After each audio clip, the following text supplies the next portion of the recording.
जय हिंद साथियों, हम जो है ऋग्वैदिक एज देख रहे हैं और उसमें जो है हमने जितने भी इंपॉर्टेंट फैक्ट्स थे, खास करके किताबें ऋग्वैदिक एज की सारी जो हमारे वेद थे, उसके अलावा जो है अन्य जो उसके साथ संबद्ध किताबें थी, हमने सारा बता दिया और उसमें क्या क्या है इसे भी बता दिया।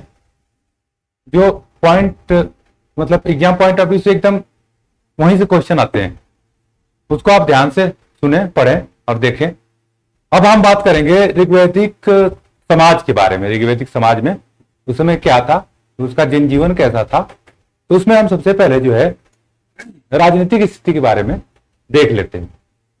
सबसे पहले जो है जो राजनीतिक स्थिति थी, तो राजनीतिक स्थिति का जैसे ही जिक्र आता है तो हम जो है हमारा ध्यान तुरंत जाता है प्रशासनिक व्यवस्था पे।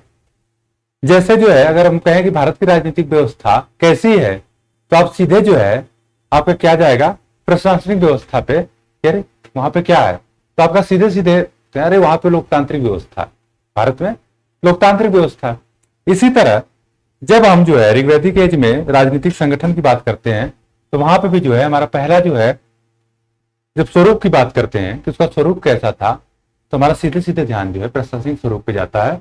और ये कैसा था उस समय, राजतंत्र अनुमा था। वहां पे क्या था, राजतंत्र का प्रचलन था। मतलब कि किसी कबीले का, किसी जन का जो है कोई राजा होता था, वो जो है राज करता था। लेकिन जो है जब हम 10वें मंडल में जाते हैं, 10वें मंडल में जो है हम देखते हैं ऋग्वेद के 10वें मंडल में, तो वहां पे जो हमें गणतंत्रात्मक समिति का उल्लेख मिलता है।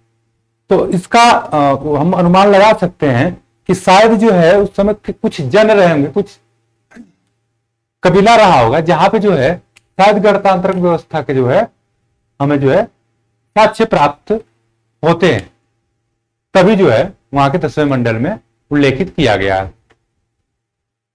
अब आइए देखते हैं कि चूंकि राजतंत्र की व्यवस्था थी, तो वहां का राजा कैसा था। ऋग्वैदिक एज का राजा जो है, तो ऋग्वैदिक एज के राजा की उपाधि जो थी, वो उपाधि जो धारण करता था, वो धारण करता था विश्वपति।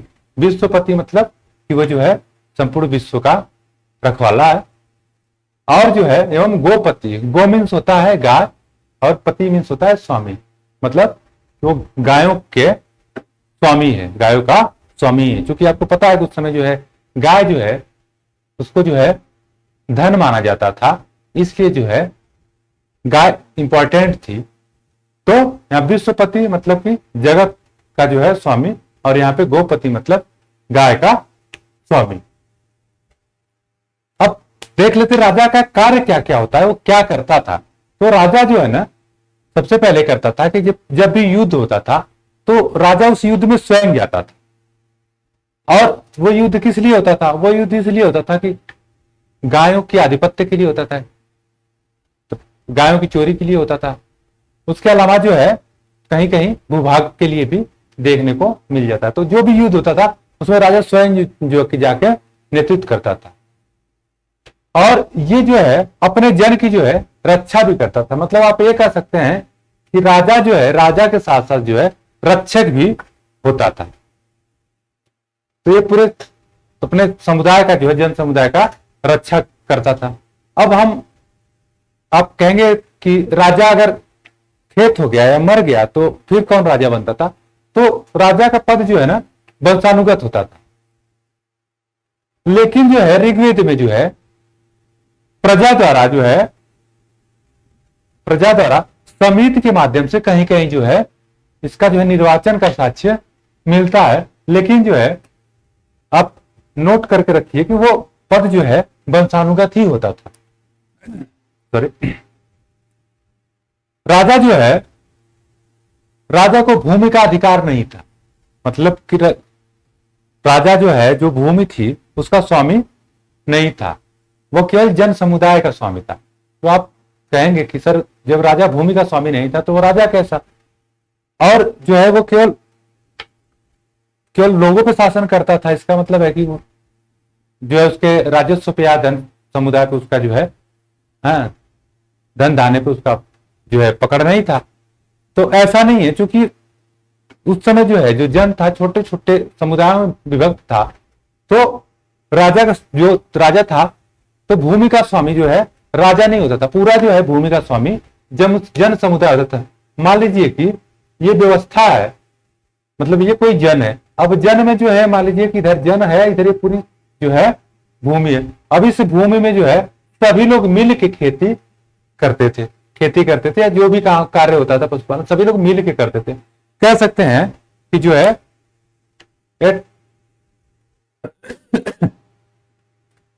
आज के समय में जैसे लोग जो है एक गांव में हैं और सब लोग एक साथ अपनी जमीनें एक साथ जोड़ के जो है खेती करने का जो सिस्टम चला है, तो वैसी व्यवस्था जो है यहाँ पे पहले भी देखने को मिल जाती है।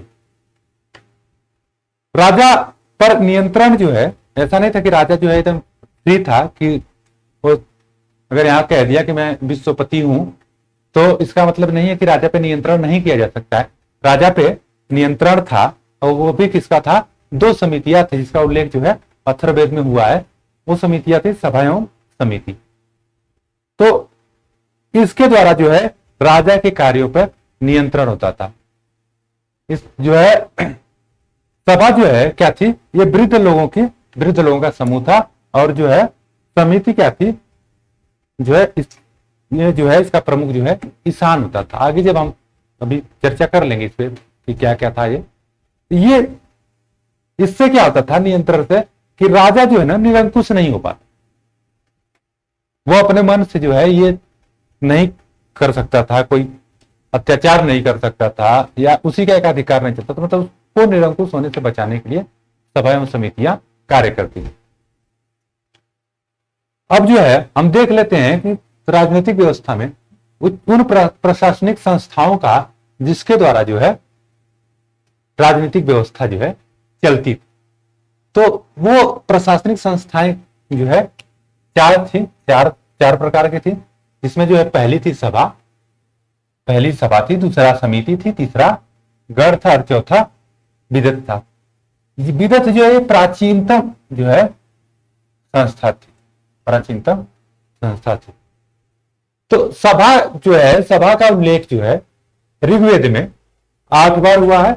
यहां से क्वेश्चन आते हैं कि उल्लेख जो है किसका कितनी बार हुआ है, तो इसका 8 बार हुआ है।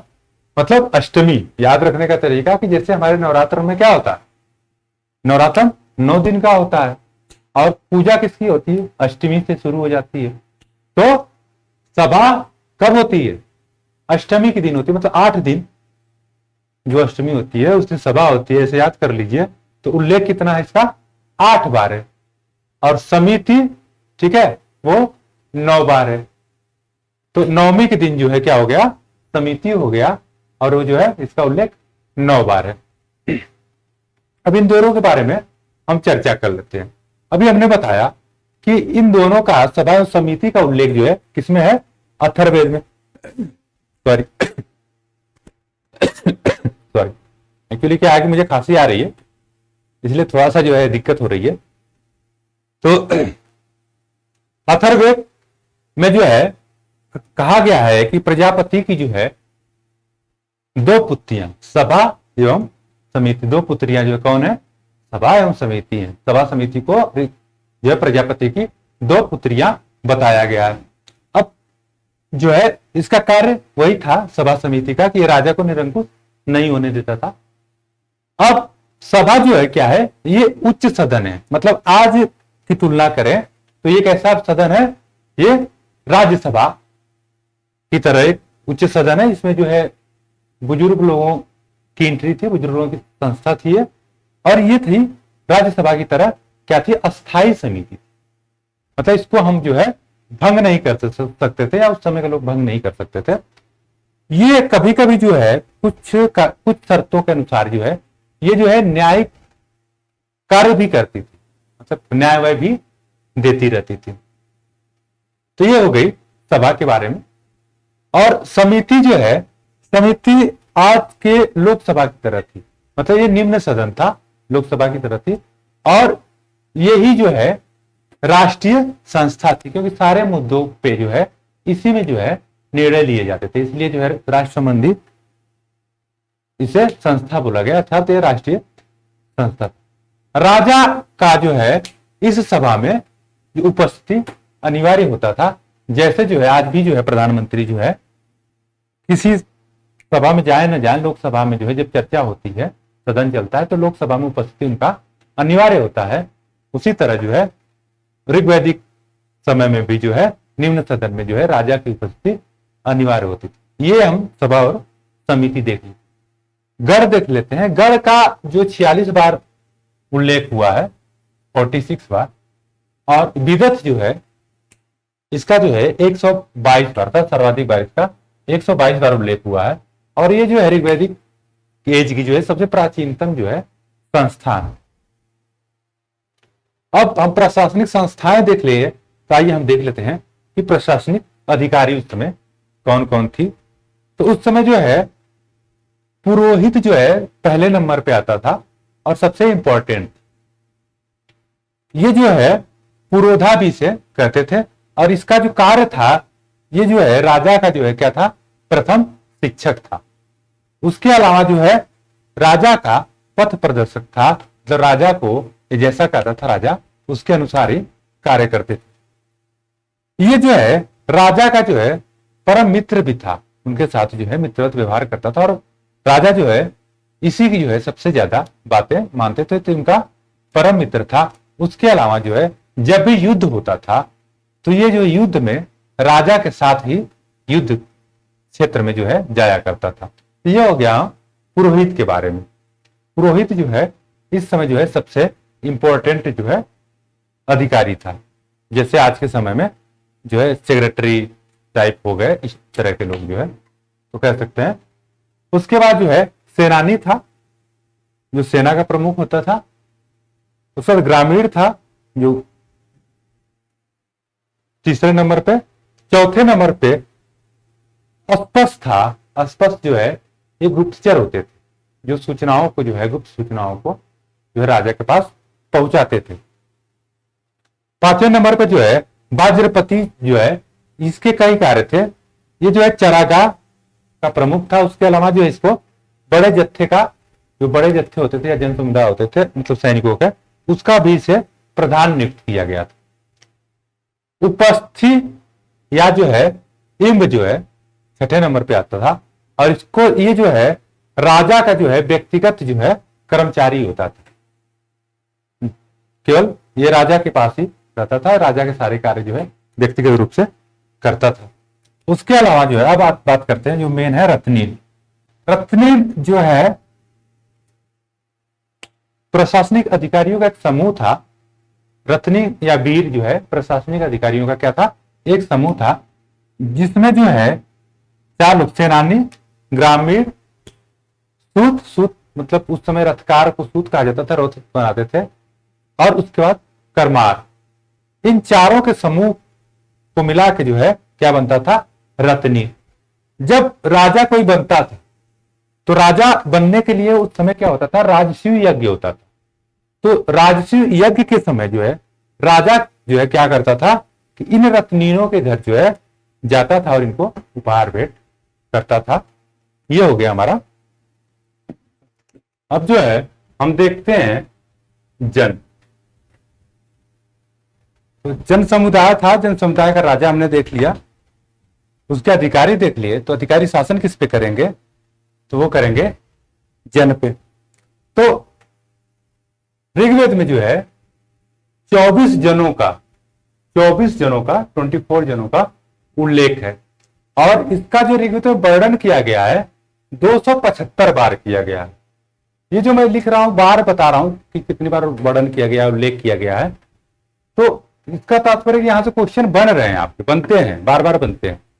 तो 275 मतलब कि 2 को 5 से जोड़ दीजिए तो बीच में 7 आ जाएगा, ठीक है।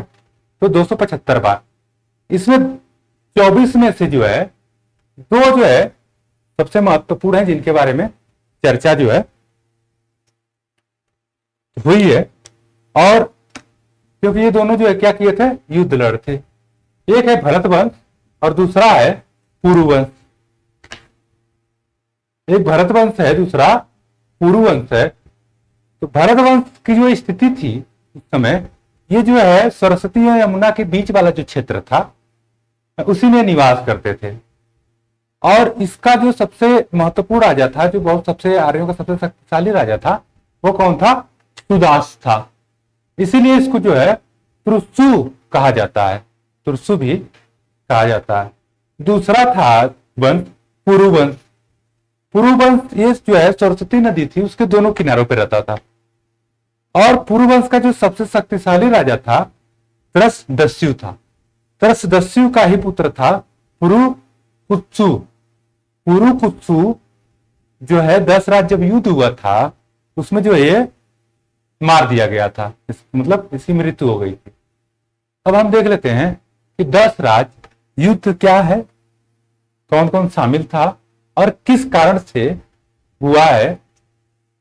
तो 10 राज युद्ध का मतलब होता है कि 10 राजाओं का संघ। ये 10 राजा जो संघ था वो एक तरफ था। इसमें जो है 10 राज युद्ध का वर्णन जो है हमको सबसे पहली बार कहाँ मिला था? पिछली क्लास में हमने बताया था, याद करिए, आप लोग मंडल जब पढ़ा रहे थे, याद करिए। तो जब मेमोरी में जाएंगे आप तो आप देखेंगे कि जो है 7वें मंडल में जो है प्रथम बार जो है 10 राज युद्ध का वर्णन किया गया था। तो इसमें जो है ये 10 राजाओं का संघ था, जिसमें 5 जन थे और 5 लघु जनजातियां थी। तो 5 5 10 हो गए। जो 5 जन थे उसमें अनु, द्रह, यदु, तुर्वस, पुरु, 5 जन ये शामिल थे। 5 लघु जनजातियां जो थी अनिल, पक्त, भलानस, शिव, विषाड़िनी, ये जो है 5 जनजातियां थी। ये युद्ध जो है शुरू होता है और कहां पे होता है? ये जो पुरुषड़ी या रावी नदी के तट पे शुरू होता है। और इस युद्ध में आर्य एवं अनार्य दोनों शामिल थे। अब देख लीजिए जनजातियां शामिल है, आर्य और अनार्य दोनों शामिल। ये जो है जो 10 राजाओं का संघ था, इसके प्रमुख जो है कौन थे? विश्वामित्र थे। और ये जाति से क्या थे? ब्राह्मण थे, पुरोहित थे। और जो भरत वंश था उसका राजा जो कौन था? सुदास था। और इनका पुरोहित कौन थे? वशिष्ठ थे, ये भी ब्राह्मण थे। अब दोनों के बीच ऐसा हुआ क्या कि दोनों जो है क्या करने राजी हो गए? युद्ध। कहानी सुनाते हैं, उसी कहानी में इसका कारण दिख जाता है। तो जो राजा थे भरत वंश के, तो ये क्या किए कि जो इनका पुरोहित था, तो कानून क्या होगा? उसको भगा दी, क्या भग जाओ साला, तुमको हम पुरोहित नहीं रखेंगे। उसके जगह उन्होंने क्या किया? दूसरे को रख दिया, वशिष्ठ को रख दिया। मतलब कि राजा सुदास जो क्या किए, उनका पुरोहित था कौन? विश्वामित्र। विश्वामित्र जो है इन्होंने उसके पद से क्या किया? हटा दिया। और इसके जगह किसको रख दिया? वशिष्ठ को नया पुरोहित उन्होंने बना दिया। तो ये जो है खुन्नस करके गुस्सा में जो है क्या 10 राजाओं का एक संघ बनाया। आज तुमको हमको हटा दिया साला पुरोहित के पद से, हम तुमको नेस्ता नाबूद कर देंगे, तुम्हारे राजपाट को छीन लेंगे, हम ही राजा बन जाएंगे। तो महत्वाकांक्षा तो ठीक होती है, तो महत्वाकांक्षा खराब होता है। इसलिए जो है साथियों महत्वाकांक्षी बने, अति महत्वाकांक्षी न बने, क्योंकि अति महत्वाकांक्षा विनाश की जननी है। तो यहां से जो है क्या हुआ? इन्होंने जो है युद्ध छेड़ दिया। एक तरफ एक अकेला राजा सुदास और दूसरे तरफ जो है 10 राजाओं का संघ। भीषण युद्ध हुआ कहां पे? रावी नदी के तट पे या पुरुषड़ी नदी के तट पे, जिसमें जो है जो इसके राजा थे 10 राजाओं के संघ के जो राजा थे, कौन था? पुरुकुत्स। पुरुकुत्स था। ये जो है मारा गया, ये बेचारा मारा गया। और जो है भरत वंश का जो है विजय हुई। भरत वंश क्या हुआ? इसमें युद्ध में विजय हो गया। और ये बेचारे जो है विश्वामित्र तो छोड़ छाड़ के देखे गए, रही तो मरा गया, भग गए, पता नहीं कहाँ गए, तो पता नहीं है, रिसर्च जारी, ये भाग गए। अब इसमें जो है इस युद्ध में 3 अनार्य कबीला जो लड़ रहा था, जो 3 अनार्य कबीला था वो कौन कौन था? अजा, शिग्रू और यक्ष। ये पूछता है, क्वेश्चन पूछा जाता है यूपीएससी में कि वो 3 अनार्य कबीला कौन कौन से थे? वो थे अजा, शिग्रू या यक्ष। तो ये युद्ध समाप्त हुआ, बाद में जो है भरत वंश जो है राज करने लगा इनके क्षेत्रों पे। तो बहुत से किदवंतियां और इतिहासकारों ने कहा है कि शायद भरत वंश के नाम पे ही जो है भारत का नाम जो है भारत पड़ा, हमारे देश का नाम भारत पड़ा। राजनीतिक जीवन के बाद जो है हम ऋग्वैदिक समाज के सामाजिक जीवन की स्थिति को देखते हैं। क्योंकि उस समय जो है ऋग्वैदिक काल जो है, ऋग्वैदिक समाज जो है ग्रामीण समाज था। तो समाज कैसा था? कबीलाई समाज था, अर्थात जो है ये कबीलों में जो है बटे हुए थे और इनका संबंध जो है रक्त पर आधारित, मतलब जो है एक दूसरे के, मतलब ये जो कबीला था मतलब ये रक्त संबंधों पे वहीं निवास करते थे। ये तो लोग जो है समाज के लोग, ऋग्वैदिक समाज के लोग अपनी जरूरत के अनुसार जो है महत्वपूर्ण कृषि किया करते थे, जो इनको लगता था कि नहीं यार इसको हम जाएंगे जो हमारे काम लायक है। बाकी जो है वो जो है कृषि अधिशेष को बचाने के लिए ऐसा कुछ उपज नहीं करते थे, वो अपने हिसाब से जितना उनको खाने के लिए मिल जाता था उसी हिसाब से जो है वो क्या करते थे, कृषि करते थे। और कृषि के लिए जो है वो पशुपालन भी करना शुरू किया। और पशुपालन में जो है जो इनका जो सबसे महत्वपूर्ण जो है पशु था, सबसे प्रथम पशु वो था गाय। तो गाय को जो है ये सबसे इंपॉर्टेंस दे देते, इसीलिए जो है इसके जो है गाय को जो है वो क्या करते थे, अपने संपत्ति का उसको जो है अधिकार दिया हुआ था। गाय को जो है वो संपत्ति का अधिकार जो है दिए हुए थे। गाय का उल्लेख जो है ऋग्वेद में 176 बार किया गया। कितना बार किया गया है? 176 बार। जन का 275, एक कम कर दीजिए तो 176 बार जो है उल्लेख हुआ है किसका? गाय का। गाय को जो है ऋग्वेद में गविष्ठ भी कहा जाता है। इसका अर्थ है गायों का अन्वेषण करना। गाय को जो है अगन्या भी कहा जाता है, अधन्या। अधन्या इसलिए कहा जाता है कि गायों को जो है न मारने वाला, तो गायों को न मारा जाए, मारने योग्य नहीं है, क्योंकि गाय जो है उस समय पूजनीय थी, जो आज भी है। और समाज में जो है देखते हैं कि जो है इसीलिए जो है दो धर्मों के बीच जो है ये टकराव का आज वर्तमान में जो है एक कारण भी बना हुआ है। खास करके अभी बहुत सारी घटनाएं हुई है मॉब लिंचिंग को लेके कि जो है गौ के खरीद फरोख्त में कई लोगों मारे गए, कुछ अफवाहें सही थी, कुछ गलत थी। तो इस तरह से घटनाएं भी जो है भारतीय समाज में होती रहती हैं। तो आज जिस तरह गाय मां का दर्जा प्राप्त कर चुकी, उसी तरह जो है उस समय भी गाय जो है सबसे इंपॉर्टेंट थी। गाय को जो है पड़ी नामक व्यापारी जो है उसको क्या करते थे, चोरी करते थे। और मतलब ये जो पड़ी नामक व्यापारी होते थे ये पशुओं की चोरी करते थे, लेकिन जो है उनकी नजर जो है किस पे होती थी, ज्यादा गायों पे होती थी, वो गायों को ही चोरी करते थे। और दूसरा था कि पशुपालन में जो दूसरा महत्वपूर्ण पशु था वो कौन था, घोड़ा था जो है। अब आइए हम समाज को देख लेते हैं। समाज जो है कैसा था, वो बड़ व्यवस्था पे आधारित था, जाति व्यवस्था पे उस समय समाज जो हमारा ऋग्वैदिक एज का आधारित नहीं था। सामाजिक संगठन का जो आधार था वो गोत्र के हिसाब से था या ये जनमूलक संबंधों पे आधारित था।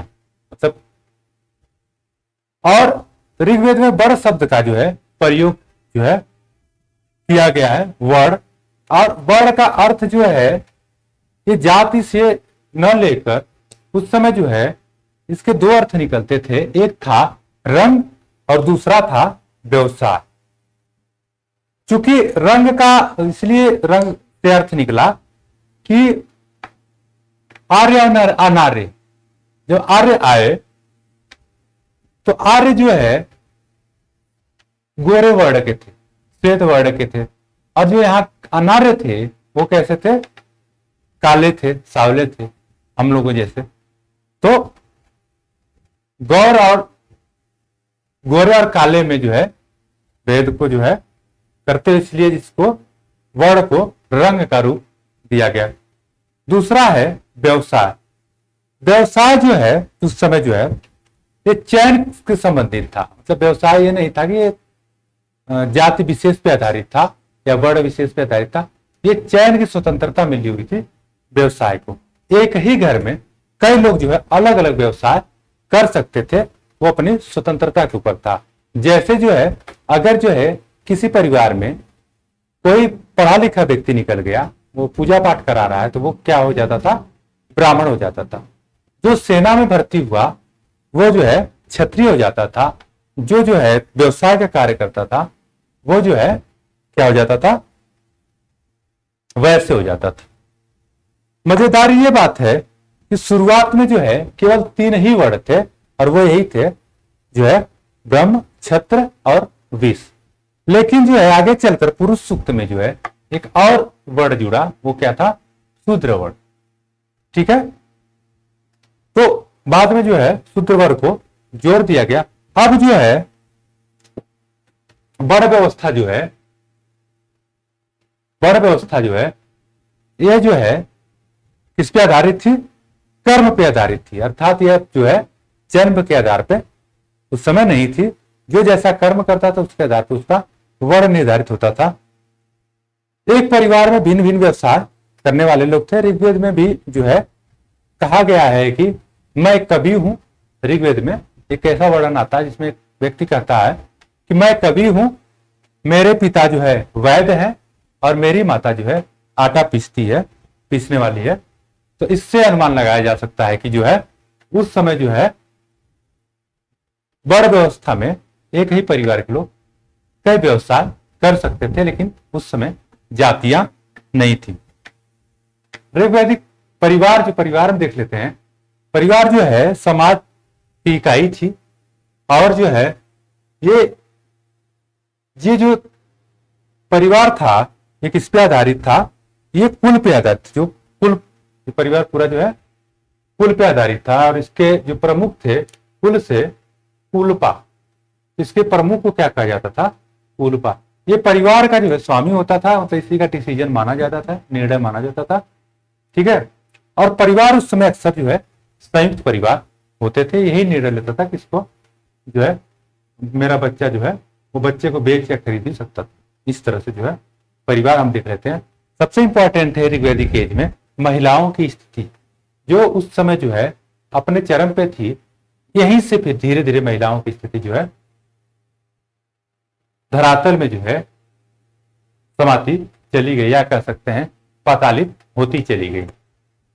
तो महिलाओं की स्थिति, समाज जो है उस समय, क्योंकि उस समय भी समाज क्या था, पुरुष प्रधान ही था, लेकिन जो है महिलाओं की स्थिति जो उसमें काफी अच्छी थी। महिलाएं जो है, महिलाओं का जो है उपनयन संस्कार होता था, युद्ध में भाग लेती थी। उपनयन संस्कार जो है शिक्षा प्राप्त करने से पहले किया जाता था।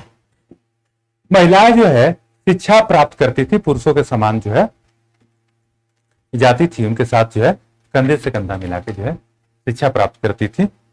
और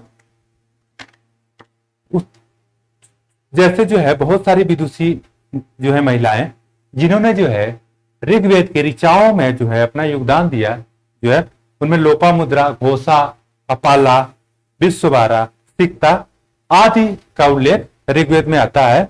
लोपामुद्रा जो है अगस्त मुनि की जो है पत्नी थी। और जो है अपाला जो है खेत में काम करने वाली एक महिला थी। विश्ववारा जो है ये एक ब्राह्मण कन्या थी। इन कन्याओं का जिक्र जो है हमको मिलता है। उसी समय ऋग्वैदिक एज में महिलाएं जो है क्या थी, कुछ महिलाएं योद्धा थी जिनका उल्लेख हमको शशियसी, विस्पला और मृदगलिनी नामक 3 महिलाओं का उल्लेख मिलता है, जिसमें जो है विस्पला जो है युद्ध में जो है अपने जो है युद्ध करते हुए अपने पैर को वो खो देती है। इसका भी जो है वर्णन हमको देखने को मिलता है। तैत्रीय ब्राह्मण में जो है इंद्राणी नामक एक महिला का जिक्र होता है जो सेनानी होती है, या कह सकते हैं जो है योद्धा होती है। उसको जो है सेना की देवता, कितनी बड़ी बात है कि एक महिला को सेना की देवता कहा जाता है और जो है उसको सेनानी भी कहा जाता है। उस समय जो है महिलाएं जो है उस समय की ऋग्वैदिक समाज में महिलाएं सभा और समिति में क्या करती थी, भाग लेती थी, लेकिन जो है संपत्ति और राजनीति में जो है उनका अधिकार नहीं था। संपत्ति में और राजनीति में उस समय भी इनका अधिकार नहीं था। हाँ, ये आर्थिक और सामाजिक क्रियाओं में जो है क्या करती थी, महिलाएं भाग लेती थी, जो है पुरुषों के समान। जो है समाज में जो है उस समय क्या था, ये महिला उस समय जो है नियोग प्रथा का जो है प्रचलन था। प्रथा जो थी नियोग प्रथा, विधवा पुनर्विवाह प्रथा भी प्रचलित थी, और जो है अंतरजातीय विवाह भी जो है उस समय क्या था, प्रचलित था। नियोग प्रथा वो प्रथा होती थी, क्योंकि नियोग प्रथा से पहले हम देखते हैं कि उस समय किसी भी महिला को जो है बिना जो है संतान उत्पत्ति के रहना जो है, मतलब संतान उत्पत्ति करना अनिवार्य होता था उस समय महिलाओं। उसका कारण था पुरुष प्रधान था, और जो है क्या कैसा था, कबिलेई था। और कबिलेई जो है कबिलेई समाज में जो है युद्ध जो है होते रहते थे, कभी कभी क्षेत्र को लेके, कभी कभी गायों को लेके। तो हम इनको जो है अधिक से अधिक जो है कैसा पुरुष था, जिस जन्म में जो है ज्यादा पुरुष होते थे उनकी जीतने की संभावना ज्यादा होती थी। इसलिए जो है उस समय की महिलाओं को होता था कि भाई चाहे कुछ भी हो, तुम्हें जो है बच्चा तो पैदा करना ही पड़ेगा, उसके लिए तुम चाहे जो करो। तो इसके लिए जो है इन्होंने क्या किया, नियोग प्रथा का जो है उस समय प्रचलन किया। नियोग प्रथा वो होती थी कि जब किसी महिला का पति युद्ध में मारा गया हो या कहीं चला गया हो, तो महिला जो है अपने देवर से जो है स्वेच्छा से जो है वो नियोग संबंध या शारीरिक संबंध स्थापित कर जो है पुत्र प्राप्त कर सकती थी। इसे जो है कहते हैं नियोग संबंध। मान लीजिए किसी महिला का देवर भी ना हो तो किसी अपने नजदीकी रिश्तेदार से जो है ऐसा संबंध बनाकर जो है पुत्र जो है उत्पन्न कर सकती। इस जो नियोग प्रथा से उत्पन्न जो पुत्र था उसको जो है उस समय क्या कहते थे, ये क्षेत्रज कहते थे। और कुछ कन्याएं ऐसी भी थी जो जीवन भर जो है कवारी होती थी, तो उसी कन्याओं को जो है अमाजू कहा जाता था। ठीक है, अब आइए विवाह देख लेते हैं। विवाह जो है त्रिवैदिक समाज में जो है सबसे क्या था, पवित्र संस्कार था। वर वधू जो है दोनों को एक साथ जो है अब्र कहा जाता था। वर और वधू को संयुक्त रूप से क्या कहा जाता था, अब्र कहा जाता था। विवाह के समय जो है कन्या को जो है उपहार दिया जाता था, पिता द्वारा जो है कन्या को उपहार दिया जाता था, जिसे आज के भाषा में दहेज कहते हैं। ठीक है, जो काफी जो है घृणित कार्य है दहेज लेना देना, और अपराध की श्रेणी में भी आता है, लेकिन उस समय भी ऋग्वैदिक एज में भी यह व्यवस्था प्रचलित था। तो उस समय इसको जो है क्या कहते थे, बहतू, अर्थात बहू द्वारा जो लाया गया धन है वो क्या था, बहतू। आज कहते हैं दहेज। तो आप लोग भी दहेज जो है मत लीजिएगा, ठीक है। तो जो उपहार मिलता था वो क्या था, बहतू। अब हम लोग देख लेते हैं अंतरवर्णीय विवाद।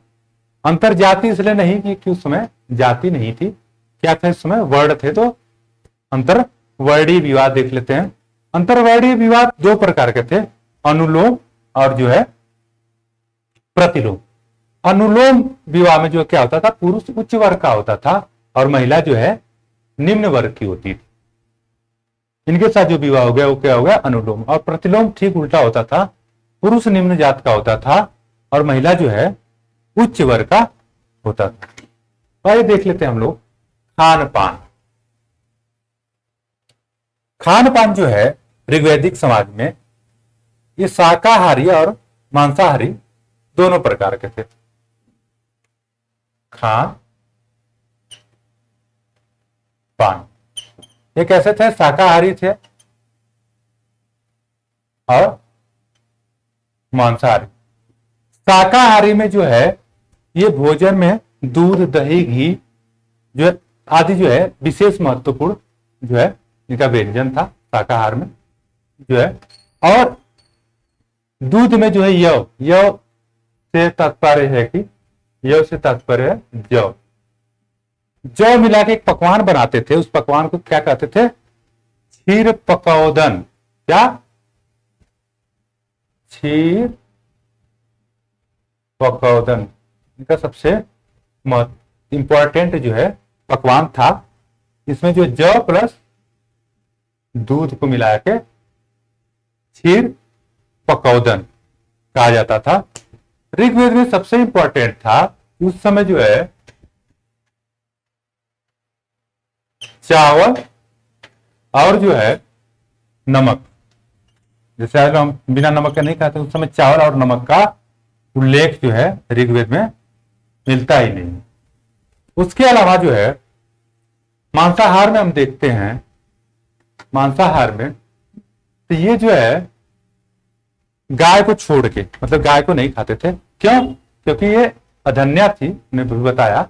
गाय जो मारने योग्य नहीं थी, वध करने योग्य नहीं थी, तो मांसाहार में क्या खाते थे, भेड़, बकरी और जो है भेड़ बकरा, यही जो है इसी का मांस जो है ये खाते थे। उसके अलावा सबसे इंपॉर्टेंट है कि मछली का जो है कहीं उल्लेख ऋग्वेद में नहीं मिलता है। मतलब उस समय के लोग मछली से शायद अनजान रहे होंगे, मछली नहीं खाते रहे हैं, या उस वाले क्षेत्र में मछली ना मिलती रही, तो मछली का उल्लेख नहीं मिलता है। अब आइए हम देख लेते हैं वस्त्र। वस्त्र जो है वो 3 प्रकार के वस्त्र पहनते थे उस समय के लोग।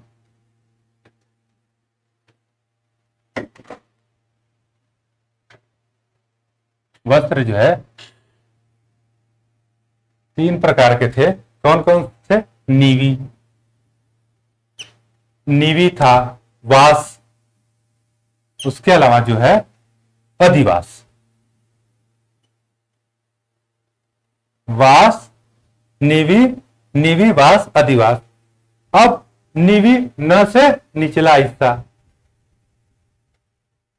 निचला हिस्सा मतलब कि कमर से नीचे वाले हिस्से में जो है,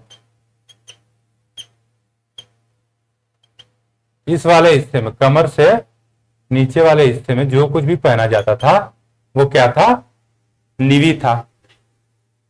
कमर से ऊपर, कमर से ऊपर इस वाले हिस्से में, इस वाले हिस्से में जो कुछ भी पहना जाता था, जो कुछ भी पहना जाता था इसको क्या कहते थे? अधिवास। और वास। और अधिवास जो है ये शरीर को ढकने के लिए शाल टाइप, शाल टाइप, शाल टाइप जो है इस तरह से, ये क्या थी? शाल। तो शरीर को ढकने के लिए जो है जो शाल का यूज करते थे, अधिवास मतलब शरीर को ढकने के लिए जो है, ओढ़ने के लिए इसका प्रयोग होता था। आभूषण देखते हैं।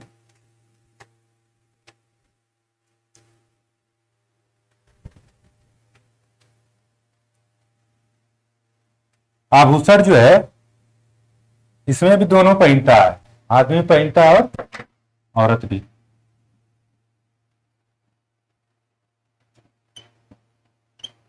आभूषण जो है कौन पहनता था? दोनों पहनता थे, दोनों आभूषण के क्या थे?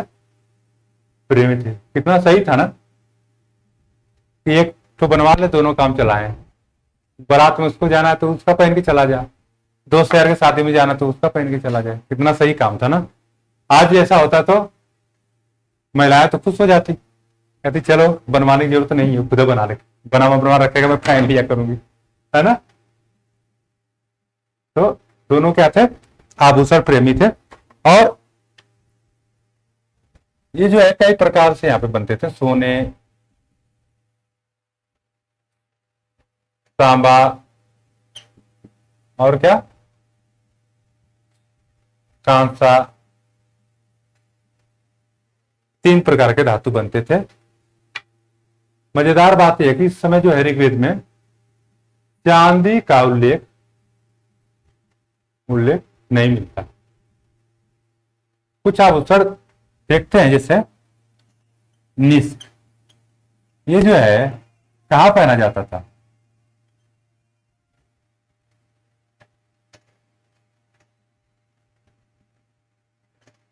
ये जो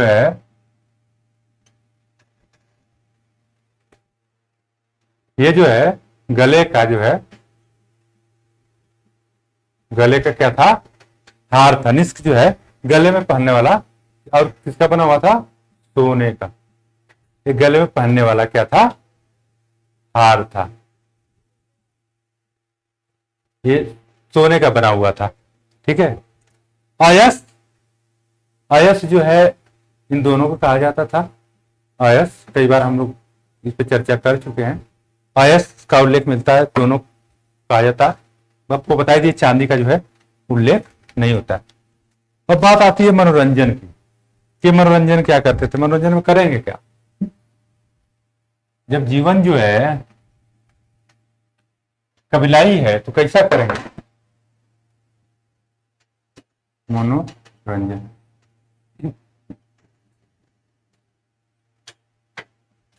घोड़दौड़, ठीक है, रथ के शौकीन,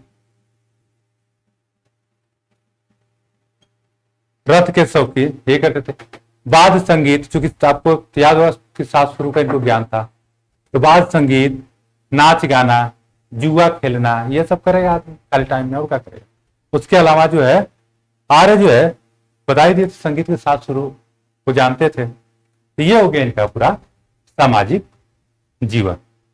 अब आते हैं, हम देखा जाएगा कि इनका आर्थिक जीवन कैसा था।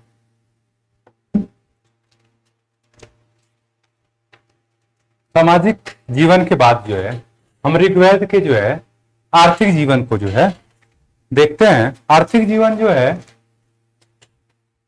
अर्थव्यवस्था से संबंधित है, और ये जो है इसमें सबसे पहले हम कृषि देख लेते हैं। कृषि का आपने बताया था कि उस समय कृषि बहुत अपने उन्नत स्थिति में नहीं थी। उस समय जो है पशुपालन किया जाता था, और पशुपालन की तुलना में कृषि का जो स्थान था इतना महत्वपूर्ण नहीं था। अर्थात ये कह सकते हैं कि ये गौड़ रूप में जो है विद्यमान था। पशुपालन में हमने बता ही दिया था अभी पीछे, सामाजिक जीवन में भी गाय को सबसे ज्यादा इंपॉर्टेंस दिया जाता था, और जो है गाय को जो है, गाय के बाद जो है घोड़े को इंपॉर्टेंस दिया जाता था। जो है गाय का जो है चोरी होती थी। ये सारी चीजें हमने आपको डिस्कस करा दिया था। अब कृषि जो है केवल जो पूरे ऋग्वेद में, मतलब केवल जो है पूरे वेदों में 24 बार जो है श्लोकों में इसका उल्लेख पड़े। तो जितने भी वैदिक युग के श्लोक उसमें मात्र 24 श्लोकों में जो है कृषि शब्द का जो है वर्णन है। कृषि के लिए जो है उसमें इसका चरसुड़ी का उल्लेख हुआ है। ये जो है किसके लिए हुआ है? कृषि के लिए। सवाल इन सेक्शन से पूछता है कई बार जो है, तो जूते हुए खेत को जो है क्या कहते हैं? क्षेत्र। क्षेत्र जो है जूते हुए क्षेत्र, उपजाऊ जो भूमि थी, उपजाऊ भूमि कैसे होती थी? उर्वरा, अर्थात तो उर्वरा जो है किसको कहते हैं? उपजाऊ भूमि को। खिल्प क्षेत्र जो है, ख से खेलने से याद रखिए, ख से खिल्प, खेलने वाला क्षेत्र वही होगा ना, कहाँ खेलेंगे? खेतों में। खेत कैसा होगा? परती होगा तभी तो खेलेंगे। तो खेलने वाला क्षेत्र या खिल्प क्षेत्र क्या हो गया? परती भूमि, वहीं जाके खेलेंगे। हल से बनी नाली तो क्या कहते थे? सीता। मान लीजिए हल है, हल बहुत बच्चे शहर वाले तो नहीं जानते होंगे कि हल कैसा होता है। तो हल जो है इस तरह से होता है, इस तरह। तो ये फाल होता है, यहाँ नीचे जो है लोहे का या लकड़ी का फाल लगा होता है। यहाँ जो है किसान जो है, किसान होता है, इसको ऐसे पकड़ के जो है, इसको दोनों हाथ से ऐसे पकड़ के जो है क्या करता है? अपने खेत की जो है जुताई करता है। तो ये जैसे जुतता चला जाता तो मिट्टी जो है दोनों तरफ जो है इधर इधर ऐसे जोतता जाएगा, तो इधर इधर ऐसे मिट्टी निकलती जाएगी। तो वो नाली का रूप ले लेती है, यहाँ पे जो है ना नाली नुमा रूप ले लेता। इसको जो है, इसी नाली को जो है, नाली को क्या कहते हैं? सीता कहते हैं, सीता कहते हैं। इसको कैसे याद रख सकते हैं? कि आपको याद होगा कि सीता जी कहां मिली थी? घड़े में। और जब आप रामायण देखेंगे तो उसमें जो है दशरथ को कोई पुत्र या पुत्रियां नहीं थी। तो उस समय जो है खेत में जो है सूखा पड़ गया था। तो ब्राह्मणों ने कहा कि जो है, उनके गुरुओं ने, कि आप जो है तो अपने पत्नी के साथ जो है खेत में जो है हल चलाइए, इंद्र भगवान जो है क्या हो गए? खुश हो जाएंगे और बारिश होगी। तो महाराजा जनक और उनकी पत्नी दोनों जो है खेत में हल जोत रहे थे। उसी दौरान जो है सीता जो है उनको मिली थी घड़े में। तो उससे याद रख सकते हैं सीता कहाँ मिली थी? हल जोतते समय मिली थी। तो हल जोतते समय मिली थी, तो इसको जो है उसके हल से बनने वाली नाली क्या हो गई? सीता हो गई।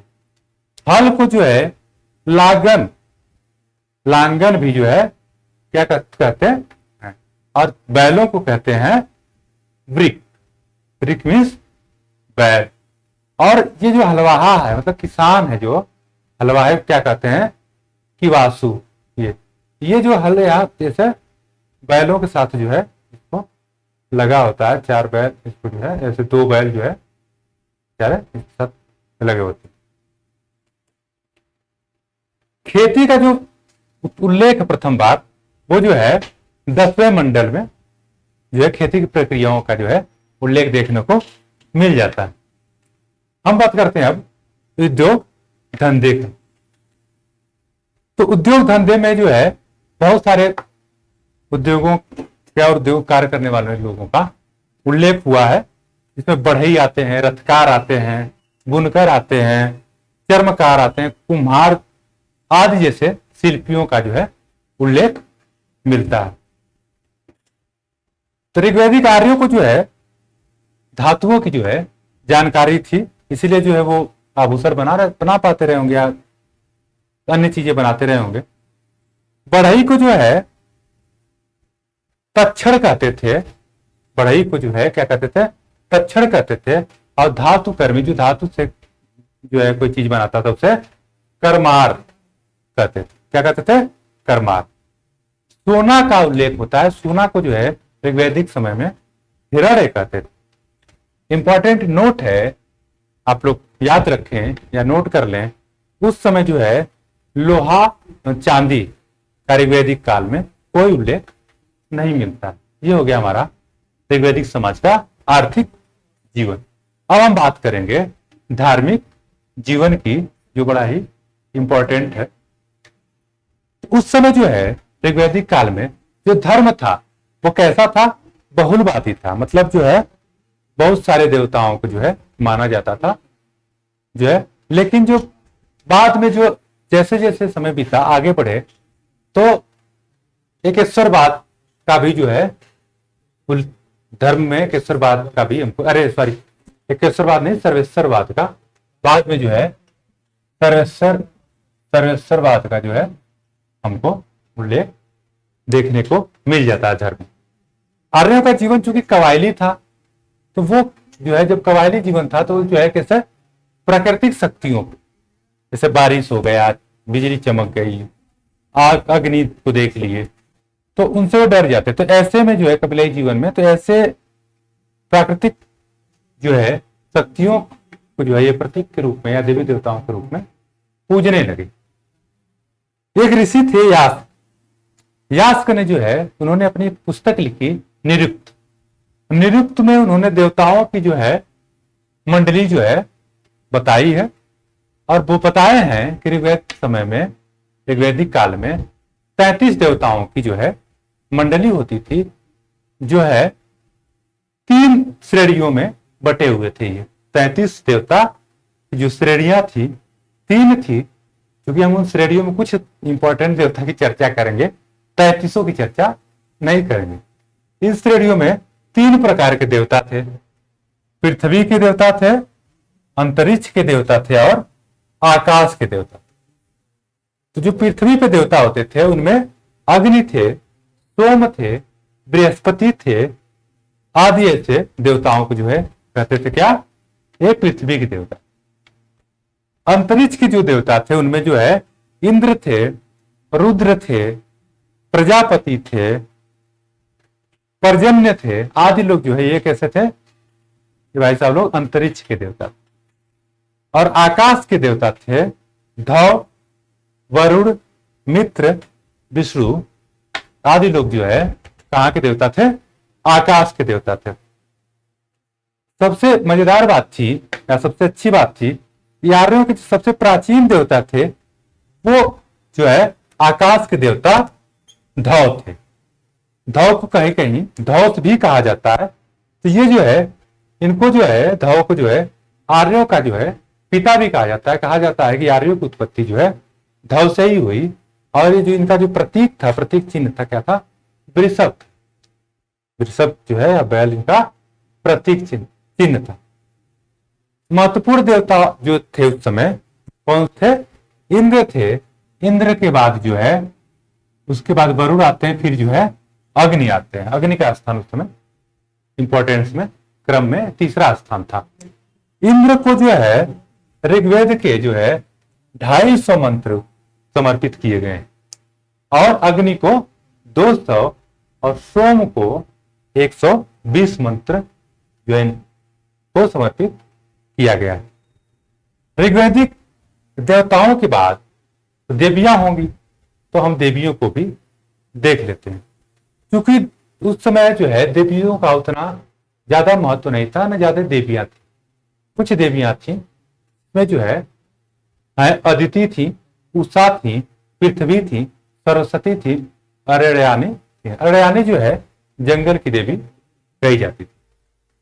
इनमें जो है त्रिक देवियों को रखा गया ऋग्वैदिक काल में, और वो त्रिक देवी थी सरस्वती, ईरा व भारती। बाद में जो है देखेंगे ईरा जो है बाद में जो है ये दुर्गा के रूप में वर्णित होने लगती हैं, और भारती जो है लक्ष्मी के रूप में जो है पूजी जाने लगती है। तो सर्वाधिक ऋचा है या सर्वाधिक मंत्र हैं जो है उषा को जो है समर्पित है, और उषा देवी का जो है 20 ऋचाओं इनके ऊपर समझते 20 ऋचाएं समर्पित हैं। और इनका उल्लेख जो है ऋग्वेद में 300 बार किया गया, मतलब देवताओं से भी ज्यादा बार किया गया, 300 बार किया गया। इनकी उपासना की विधि क्या थी, 2 तरह की थी। इनकी उपासना की विधि क्या थी, 2 थी। एक थी प्रार्थना और दूसरा था यज्ञ, जो आज भी होता है। तो ये प्रार्थना यज्ञ किस लिए करते थे, केवल जो है भौतिक सुखों के लिए करते थे। वो भौतिक सुख ये नहीं था कि हमको धन मिल जाए, सोना चांदी मिल जाए, ये सब नहीं था। इनका था कि भाई हम जो युद्ध लड़ रहे हैं, राजा जो थे कबीलाई राजा ऋग्वैदिक जो युद्ध लड़ रहे हैं, उनका था कि भाई युद्ध में हम विजय हो लें, या जो है हमारे पास खूब ढेर सारे पशु हो जाए, इनकी यही कामना थी। अथर्ववेद में कहा भी गया है कि जो है सैकड़ों हाथों से इकट्ठा करो और हजारों हाथों में बांट दो। इसी के साथ हमारा ऋग्वैदिक एज जो है समाप्त होता है। अब हम आगे जो है उत्तर वैदिक एज जो है देखेंगे।